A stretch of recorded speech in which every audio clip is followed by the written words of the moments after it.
સરદાર વલ્લભભાઈ પટેલના ગુજરાતની અંદર આ નરાધમોએ જે કૃત્ય કર્યું છે,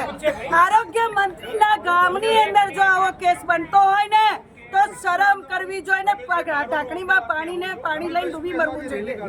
સાથે સાથે મારે કહેવું છે, આ દીકરીને અમે ન્યાય અપાઈને જ રહીશું અને ગુનેગારોને ફાંસી મળે એટલા માટે અમે આવેદનપત્ર અહીંયા આપવા આવ્યા છીએ। અમને સાંભળવા મળ્યું છે કરોડો રૂપિયા આપીને સમાધાનની જો વાત કરતા હોય ને તો રણચંડીઓ બેઠી છે દીકરીની સાથે અને અમે સમાધાન કરાવીશું। સાથે સાથે મને એવું જાણવા મળ્યું છે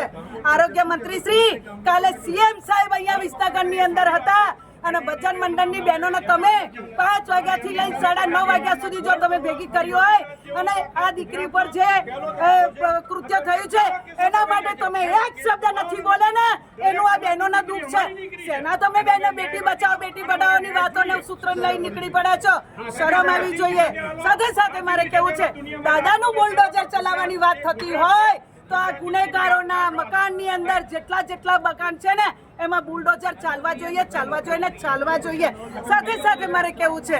કે ગુજરાતની અંદર આટલા બધા જો કેસ બનતા હોય ને તો હર્ષ સંઘવીના મારા વિસનગરથી હું એને કહું છું કે તમારામાં તાકાત હોય તો અહીંયા આવો અને ગૃહમંત્રી તરીકે તમે રાજીનામું આપો અને ગૃહમંત્રી તરીકે મારી બેન એક મૂકો તો અમને મંજૂર છે, તો બહેનોને ન્યાય આપશે, નહીંતર આના કરતાં વધુ કેસ બને એવું અમને લાગે છે।